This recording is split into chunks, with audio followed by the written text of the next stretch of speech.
ಮಹಾದೇವಿ ಅಮ್ಮ ಶ್ರೀ ಚಕ್ರವಾಸಿನಿ. ಶ್ರೀಚಕ್ರ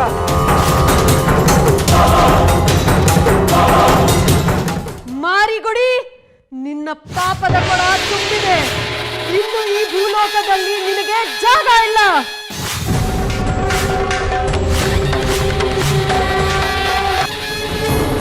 ನಿನ್ನ ಎಲ್ಲಾ ಪಾಪಗಳ ಪೂರ್ಣ ವಿರಾಮದ ಸಮಯ ಬಂದಾಯಿತು.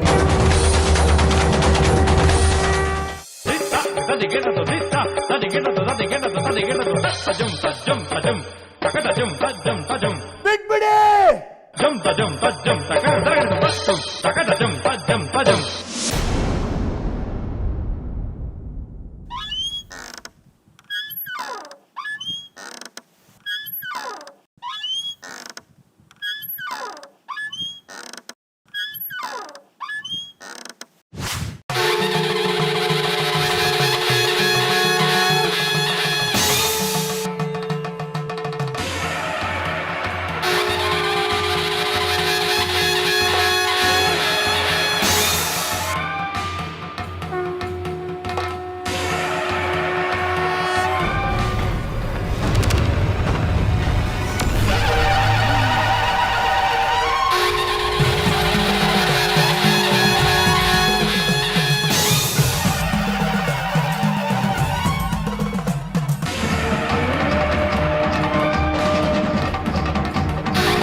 ಮಹಾದೇವ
ನಮ್ಮ ಸುಂದರಿ ಅಮ್ಮನವರು ಅಂದರೆ ಸಿಡಿದು ಬೀಳ್ತಿದ್ಲು. ಆದರೆ ನೀನು ಸುಂದ್ರಮ್ಮ ಸುಂದ್ರಮ್ಮ ಅಂತ ಆ ವಿಗ್ರಹ ಇಟ್ಕೊಂಡು ಗಂಭೀರವಾಗಿ ತನ್ಮಯತೆಯಿಂದ ಓಡಾಡ್ತೀನಿ. ಸುಂದ್ರಮ್ಮನ ವಿಗ್ರಹನ ದಕ್ಷಿಣನಾಥನ ಗುಡಿಯಲ್ಲಿಟ್ಟು ಪೂಜೆ ಮಾಡಬೇಕು ಅಂತ ಇಷ್ಟು ದೂರ ಬಂದಿದ್ಯಾ.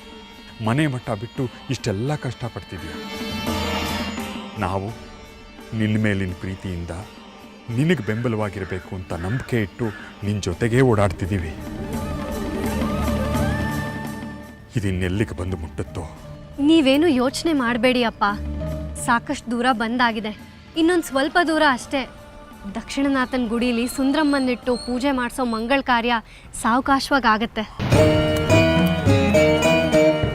ಅಷ್ಟಾದರೆ ಸಾಕಮ್ಮ. ಇದನ್ನೆಲ್ಲ ನಿಂಗೆ ಹೇಳಿದ್ದೆ ಯಾರು? ಮೇಷ್ಟ್ರಮ್ಮ. ಶಿವಲಿಂಗದಲ್ಲಿ ಶ್ರೀಚಕ್ರ ಸೇರ್ಕೊಂಡಿದೆ. ಅದೇ ಈ ಕ್ಷೇತ್ರದ ವಿಶೇಷ. ನಿನ್ನ ಸುಂದ್ರಮ್ಮನ ವಿಗ್ರಹನ ಅಲ್ಲಿಗೆ ತಗೊಂಡು ಹೋಗು. ನಂತರ ದಕ್ಷಿಣನಾಥೇಶ್ವರ ಅನ್ನೋ ಹೆಸರಿನ ಶಿವಲಿಂಗದ ಜೊತೆ ಈ ವಿಗ್ರಹವನ್ನ ಇಟ್ಟು ಪೂಜೆ ಮಾಡಿಸ್ಬೇಕು. ಯಾವತ್ತೋ ಎಲ್ಲಿಂದಲೋ ಬಂದು ಇನ್ನೆಲ್ಲಿಗೋ ಹೋಗುವ ಜಂಗಮ ಹೆಂಗಸವಳು. ಅವಳು ಮಾತನ್ನ ಯಾಕೆ ಇಷ್ಟು ಗಂಭೀರವಾಗಿ ಪರಿಗಣಿಸ್ತೀಯ ನೀನು? ಮೇಷ್ಟ್ರಮ್ಮ ಏನಾದರೂ ಹೇಳಿದ್ರೆ ಕೇಳ್ತಾನೆ ಇರಬೇಕು ಅನ್ಸತ್ತೆ. ಅವ್ರು ಹೇಳಿದ್ದೆಲ್ಲ ಮಾಡಬೇಕು ಅನ್ಸತ್ತೆ. ಅವ್ರಿಗೇನೋ ಒಂಥರ ಮೋಡಿ ಮಾಡ್ತಾರೆ. ಅದಕ್ಕೆ ಅವ್ರು ಹೇಳ್ದಾಗೆಲ್ಲ ಕೇಳ್ತೀನಿ, ಅವ್ರು ಹೇಳಿದ್ದೆಲ್ಲ ಮಾಡ್ತೀನಿ. ಮೇಷ್ಟ್ರಮ್ಮ ಏನಾದರೂ ಹೇಳಿದ್ರೆ ಅದು ಸತ್ಯ ಆಗಿರತ್ತೆ. ಈವರೆಗೂ ಅವ್ರು ಹೇಳಿದ್ದೆಲ್ಲ ನಡೆದಿದೆ. ಏನಂತ ಮಹತ್ವದ ನಡೆದಿದೆ ಅವ್ರು ಹೇಳಿದ್ದು? ನಡೆದಿದೆ ಅಪ್ಪ. ನದಿ ದಡದಲ್ಲಿ ಮಣ್ಣಿನ ಹೆಂಟೆ ಸಿಗತ್ತೆ ಅಂದಿದ್ರು. ಸಿಕ್ತು.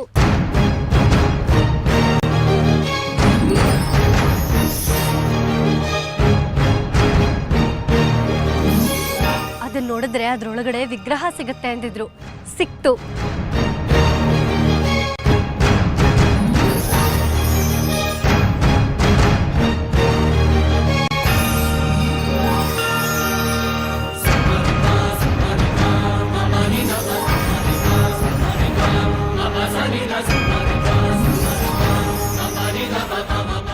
ಅದನ್ನ ಎತ್ಕೊಂಡು ಇಲ್ಲಿಗೆ ಬಂದ್ರೆ ದಕ್ಷಿಣನಾಥನ್ ಗುಡಿ ಇದೆ ಅಂತ ಹೇಳಿದ್ರು. ಅದೂ ಇದೆ.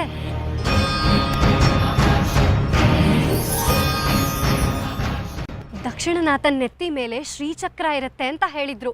ಅದೂ ಇದೆ. ಆದ್ರೆ ಅವ್ರು ಇಲ್ಲಿವರೆಗೂ ಹೇಳಿರೋದ್ರಲ್ಲಿ ಒಂದ್ ಮಾತು ಮಾತ್ರ ಬಾಕಿ ಇದೆ. ಅದಿನ್ನೂ ನಡೆದಿಲ್ಲ. ನಡೆದಿಲ್ವಾ? ಅದ್ಯಾವುದು? ಅರಿಹಂತಪುರದಲ್ಲಿ ಸುಂದ್ರಮ್ಮನ್ ಪೂಜೆ ಆಗೋದ್ರೊಳಗಡೆ ಸುಂದ್ರಮ್ಮ ಒಂದ್ ಬಲಿ ತಗೊಳ್ತಾಳೆ ಅಂತ ಹೇಳಿದ್ರು. ಆದ್ರೆ ಅದೊಂದು ಮಾತ್ರ ಆಗಿದ್ ಕಾಣ್ಲೇ ಇಲ್ಲ. ಯಾರ್ ಬಲಿ ಆಗ್ತಾರೋ ಗೊತ್ತಿಲ್ಲ. ಅಥವಾ ನಮಗ್ ಗೊತ್ತಿಲ್ದೇ ಇರೋ ಹಾಗೆ ಅದು ನಡೆದೋಗಿದ್ಯೋ ಏನೋ, ಅದು ಗೊತ್ತಿಲ್ಲ.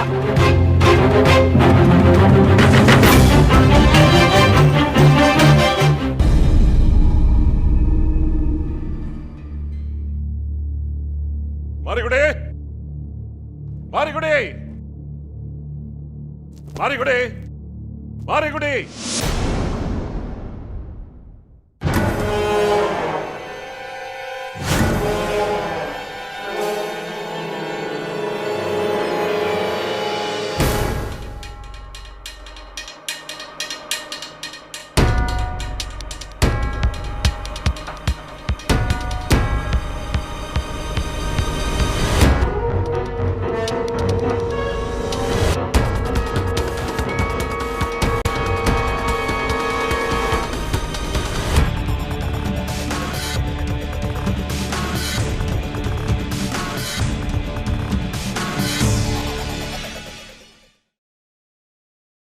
ಮಾರಿಗುಡಿ,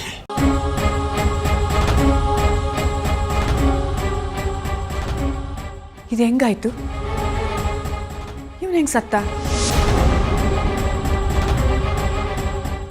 ಆತ್ಮಹತ್ಯೆ ಮಾಡ್ಕೊಂಡಿರೋ ಕಾಣಿಸಲ್ಲ. ಇದು ಕೊಲೆ ಆಗಿರೋ ಹಾಗಿದೆ. ಕೊಲೆ ಆಗಿರೋದೇ ದಿಟ ಆದ್ರೆ ಆಚೆಯಿಂದ ಯಾರಾದ್ರೂ ಒಳಗೆ ಬಂದಿರಬೇಕು.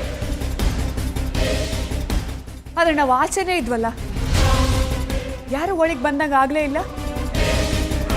ಇದೆಂಗಾಯ್ತು? ಇದು ಖಂಡಿತ ಕೊಲೆ. ಯಾರೋ ಇವನನ್ನ ಸಾಯಿಸಿದ್ದಾರೆ. ಯಾರೋ ಬಂದು ಕೊಲೆ ಮಾಡಿದ್ದಾರೆ ಅನ್ನೋದಕ್ಕೆ ಇಲ್ಲಿ ಯಾವುದೇ ರೀತಿಯಾದ ಪ್ರಾಬ್ಲಮ್ ಇಲ್ಲ. ಇಲ್ಲಿ ಯಾರು ಕಾಣಿಸ್ತಾನಿಲ್ಲ. ಕೊಲೆ ಆಗಿರ್ಲೂಬಹುದು, ಆಗ್ದೇನೂ ಇರಬಹುದು.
ಇವತ್ತು ಅರಿಹಂತಪುರದಲ್ಲಿ ಒಂದು ಸರ್ಕಾರಿ ಹುಳ ಬಲಿಯಾಗಿದೆ. ಅಂದ್ರೆ ಒಂದು ಸಾವಾಗಿದೆ. ಅರಿಹಂತಪುರದ ಮಣ್ಣಿಗೆ ಬೇರೆ ಊರಿನ ಸರ್ಕಾರಿ ಪೊಲೀಸ್ನ ರಕ್ತ ಬಿದ್ದಿದೆ. ಕೊಲೆನಾ? ಅರಿಹಂತಪುರದ ಜನರಿಂದ ಕೊಲೆ ಆದ್ನೋ ಇಲ್ಲ ಯಾವ್ದಾದ್ರೂ ಕಾಡು ಪ್ರಾಣಿಗೆ ಬಲಿ ಆದ್ನೋ ಇನ್ನ ಗೊತ್ತಿಲ್ಲ. ಅಂದ್ರೆ ಮಾರಿಗುಡಿ ಸತ್ತುನ್ನ?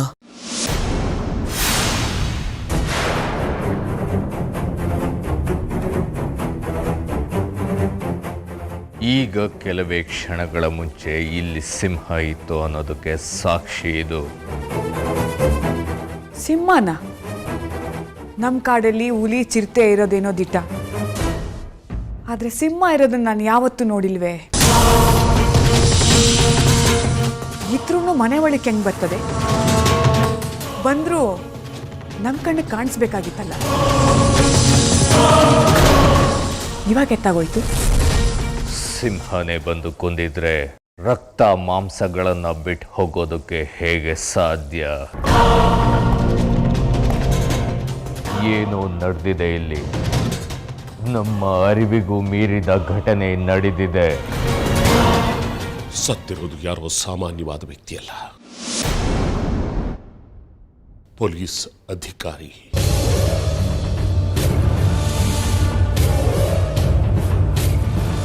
ಸರ್ಕಾರ ಇದ್ರ ಮೇಲೆ ಗಮನ ಹರಿಸುತ್ತೆ.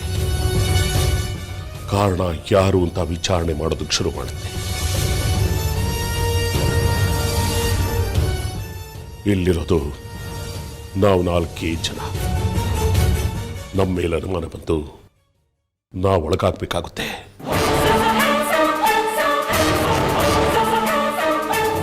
ವಿಗ್ರಹಕ್ಕೋಸ್ಕರ ಬಂದಿರೋದು ನಾವು ಅನಾಯಾಸವಾಗಿ ಕಂಬೀರಿಸಬೇಕಾಗುತ್ತೆ. ಕಾನೂನಿನ ಚಿಂತೆ ನಿಮಗೆ ಬೇಡ ಐನೋರೆ. ಯಾವ ಕಾನೂನು ಸರ್ಕಾರನೂ ಈ ಅರಿಹಂತಪುರದಲ್ಲಿಲ್ಲ. ಬಂಗಾರಿ, ನೀನ್ ಯಾಕೋ ಗಾಬರಿ ಆಗಿದ್ಯಾ? ಇದೆಲ್ಲ ಮಾಮೂಲಿ. ಇಲ್ಲಿ ಹೋಗ್ತಾ ಹೋಗ್ತಾ ನಿನ್ಗೆ ಗೊತ್ತಾಗುತ್ತೆ. ಅರಿಹಂತಪುರದ ಜನ ತುಂಬಾ ಒಳ್ಳೆಯವರು. ಸ್ನೇಹದಿಂದ ನಿಷ್ಠೆಯಿಂದ ಇದ್ರೆ ರಾಜೋಪಚಾರ ಮಾಡ್ತಾರೆ. ಹಾಗೆ ದ್ರೋಹ ಮಾಡಿದವ್ರನ್ನ ಕತ್ತರಿಸಿ ಹಾಕ್ತಾರೆ. ಯಾರು ಯಾರನ್ನೂ ಕೇಳೋ ಹಾಗಿಲ್ಲ. ಇಲ್ಲಿ ನಮ್ದೇ ಸರ್ಕಾರ, ನಮ್ದೇ ಆಡಳಿತ. ನೀನು ಪುಣ್ಯವಂತ ಬಂಗಾರಿ, ಅದಕ್ಕೆ ನಿನ್ನ ನನ್ನ ಕಣ್ಣಿಗೆ ಬಿದ್ದೆ. ನಾನ್ ನಿನ್ನ ಪ್ರೀತಿಸ್ದೆ. ಇಲ್ಲಿ ನಿನ್ ಯಾರು ಮುಟ್ಟೋದಿಲ್ಲ, ಆರಾಮಾಗಿರೋ. ಒಂದ್ ವೇಳೆ ಮುಟ್ಟಿದ್ರೆ ಅವ್ರು ಯಾರೇ ಆಗಿರ್ಲಿ ಅವ್ರ ಕೈ ಕತ್ತರಿಸಿ ಹಾಕ್ತೀನಿ. ಬಂಗಾರಿ, ನಾಳೆ ನಮ್ಮ ಮದ್ವೆ ನಿಶ್ಚಯ ಮಾಡೋದಕ್ಕೆ ಪುರೋಹಿತರು ಬರ್ತಿದ್ದಾರೆ. ಈ ಹುಣ್ಣಿಮೆ ಒಳಗೆ ಮದ್ವೆ ಮುಗಿಸ್ಕೊಡಿ ಅಂತ ಕೇಳ್ತೀನಿ. ಕೂಡ್ಲೆ ನಮ್ಮ ಮದ್ವೆ ಮಾಡಿಸೋದಿಕ್ಕೆ ವ್ಯವಸ್ಥೆ ಮಾಡಿಸ್ತೀನಿ. ಆಮೇಲೆ ಆ ವಿಗ್ರಹದ ಅವಶ್ಯಕತೆ ನನಗಿಲ್ಲ, ಅಪ್ಪಂಗೆ ಕೊಟ್ಬಿಡ್ತೀನಿ. ಅವ್ರು ಆ ವಿಗ್ರಹನ ಇಟ್ಕೊಂಡು ಏನು ಬೇಕಾದರೂ ಮಾಡಲಿ. ನನಗೆ ನೀನು ಬೇಕು, ನೀನೊಬ್ಬ ಇದ್ರೆ ಸಾಕು.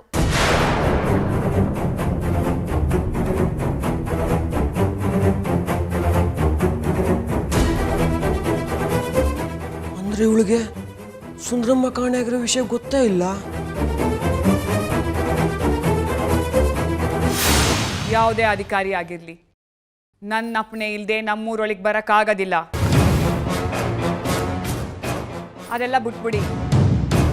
ನಮ್ಮ ಆಳುಗಳ್ಗೆ ಹೇಳಿದ್ರೆ ಈ ಹೆಣನ ನಾಯಿನರಿಗೆ ಬಿಸಾಕ್ತಾರೆ. ಕನಕಾಂಬರಿ, ಇವನು ವಂಚಕನೇ ಆಗಿರ್ಬೋದು, ದ್ರೋಹಿನೇ ಆಗಿರ್ಬೋದು,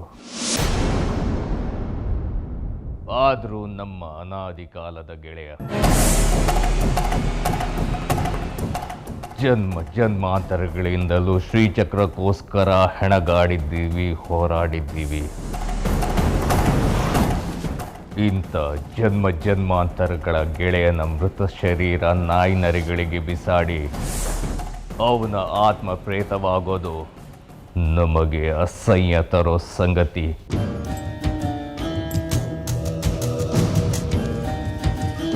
ನಮ್ಮ ಗೆಳೆಯನಿಗೆ ಇಂತಹ ಕರ್ಮ ಬಂದಿರೋದು ನಮಗೆ ಸಹಿಸೋದಕ್ಕೆ ಆಗೋದಿಲ್ಲ.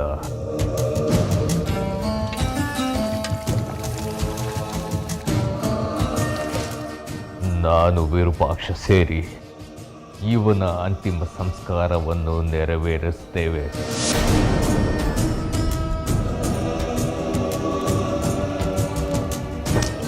ನೀನು ಹೇಳಿದ ನಿಜ ಕಣಕಿ. ನಾವೇನಿದ್ದು ಇವನ ಅಂತ್ಯ ಸಂಸ್ಕಾರ ಮಾಡೋಣ. ಸರಿ, ನಿಮ್ಮ ಇಷ್ಟಕ್ಕೆ ವಿರುದ್ಧ ನಾನು ಬರಲ್ಲ. ಕಾರ್ಯ ಮುಂದುವರಿಸು. ಅಲ್ಲಿ ಗಂಟ ಈ ವಿಗ್ರಹ ನಂತಾವಿರಲಿ. ಕನಕಾಂಬರಿ, ಇವನ ನೆತ್ತನಿಂದ ವಿಗ್ರಹ ಕಲುಷಿತವಾಗಿ ಅದನ್ನ ಶುದ್ಧೀಕರಣ ಮಾಡಿ ತಗೊಂಡು ಹೋಗ್ಬೇಕು. ಇವನ ಸತ್ತ ಮೈಲಿಗೆಯಿಂದ ನಾನು ಮಡಿ ಮಾಡಿಕೊಂಡು ಅದನ್ನು ನಿವಾರಣೆ ಮಾಡಿಕೊಂಡು ಬರ್ತೀನಿ. ಆಮೇಲೆ ನಾನೇ ಪೂಜೆ ಮಾಡ್ತೀನಿ.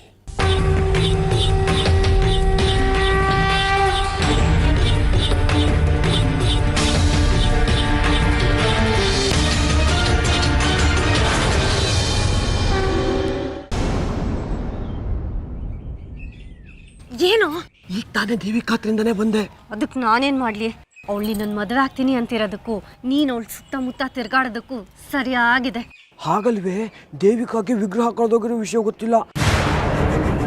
ಬರೋ ಹುಣ್ಣಿಮೆ ಒಳಗೆ ನನಗೂ ಅವಳು ಮದುವೆ ಅಂತ, ಮದುವೆ ಆದ್ಮೇಲೆ ವಿಗ್ರಹ ಕೊಡ್ತೀನಿ ಅಂತ ಅಪ್ಪನ ಹತ್ರ ಹೇಳ್ತಿದ್ಲು. ಅವಳಿಗೆ ಸುಂದ್ರಮ್ಮ ಕಳುವಾಗಿರೋ ವಿಷಯ ಗೊತ್ತಿಲ್ವಾ?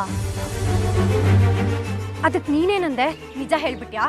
ಇಲ್ಲಪ್ಪ, ನಾನು ಹೇಳಿಲ್ಲ, ಸುಮ್ಮನೆ ಬಂದ್ಬಿಟ್ಟೆ. ಹೇಳ್ದೆ ಇದ್ದಿದ್ದು ಒಳ್ಳೇದೇ ಆಯ್ತು. ಈ ವಿಷಯ ಅವಳಿಗೆ ಗೊತ್ತಾಗದೆ ಇರೋದೇ ಒಳ್ಳೇದು. ಅದೇ ನಮಗೂ ಕ್ಷೇಮ. ಸುಂದ್ರಮ್ಮನ ವಿಗ್ರಹನ ಮುಂದೆ ಇಟ್ಕೊಂಡೆ ಅವಳು ನಿನ್ನ ಮದುವೆ ಆಗ್ತೀನಿ ಅಂತ ಹಠ ಮಾಡ್ತಿರೋದು. ಇನ್ನು ಸುಂದ್ರಮ್ಮ ಕಳುವಾಗಿರೋ ವಿಷಯ ಅವಳಿಗೇನಾದ್ರೂ ಗೊತ್ತಾಗ್ಬಿಟ್ರೆ ನಮ್ಮೆಲ್ಲರನ್ನೂ ತರಾಟೆಗೆ ತಗೊಳ್ತಾಳೆ. ಒಂಥರ ಚಂಡಿ ಇದ್ದ ಹಾಗ ಅವಳು. ಅವಳ ಮನ್ಸಿಗೆ ಬಂದಿದ್ದೆ ತೀರ್ಮಾನ, ಅವಳ ಮನ್ಸಿಗೆ ತಿಳಿದಿದ್ದೆ ನ್ಯಾಯ. ಅವಳ ಮನ್ಸಿನ ಇಚ್ಛೆ ಈಡೇರಿಸ್ಕೊಳ್ಳೋದಕ್ಕೋಸ್ಕರ ಏನು ಬೇಕಾದರೂ ಮಾಡ್ತಾಳವಳು. ಸದ್ಯಕ್ಕೆ ಅವಳಿಗೆ ಈ ವಿಷಯ ತಿಳಿಯೋದು ಬೇಡ. ನೀನು ಅವಳಿಗೆ ಹೇಳಬೇಡ. ಅವಳಿಗೆ ಈ ವಿಷಯ ತಿಳಿಯೋದ್ರೊಳಗಡೆಗೆ ನಾವಿಲ್ಲಿಂದ ತಪ್ಪಿಸ್ಕೋಬೇಕು. ಹಾಗೆ ಸುಂದ್ರಮ್ಮನ್ನು ಹುಡುಕ್ಬೇಕು. ಅವಳು ಅಪ್ಪಿತಪ್ಪಿ ಆ ಕೋಣೆಗೇನಾದ್ರೂ ಹೋಗಿ ಅಲ್ಲಿ ಚೆಲ್ಲಾಪಿಲ್ಲಿಯಾಗಿ ಬಿದ್ದಿರೋ ವಸ್ತುಗಳನ್ನು ನೋಡಿದ್ರೆ ಅವಳು ವಿಗ್ರಹ ಇಲ್ದಿರೋ ಗೊತ್ತಾಗ್ಬಿಡತ್ತೆ. ಹಾಗಾಗೋದಕ್ಕೆ ಅವಕಾಶ ಮಾಡ್ಕೊಡ್ಬಾರ್ದು. ನಾವು ಆ ಕೋಣೆನ ಮೊದಲು ಹೇಗಿತ್ತೋ ಹಾಗೆ ಜೋಡಿಸಿಡೋಣ. ಆಗ ಅವಳಿಗೆ ಅನುಮಾನ ಬರೋದಿಲ್ಲ. ಬಾ. ಚಾಚಿ, ಇನ್ನೊಂದು ವಿಷಯ. ಏನು? ದೇವಿಕಾ ಹೇಳಿದ್ಲು, ಯಾವುದೋ ಊರಿಂದ ಬಂದು ಪೊಲೀಸಪ್ಪ ಒಬ್ಬ ಸತ್ತೋಗಿದಾನಂತೆ. ನನಗೆ ಯಾಕೋ ಆ ಮಾರಿಗುಡಿನೇ ಸತ್ತಿದ್ದಾನೆ ಅನಿಸ್ತಾ ಇದೆ.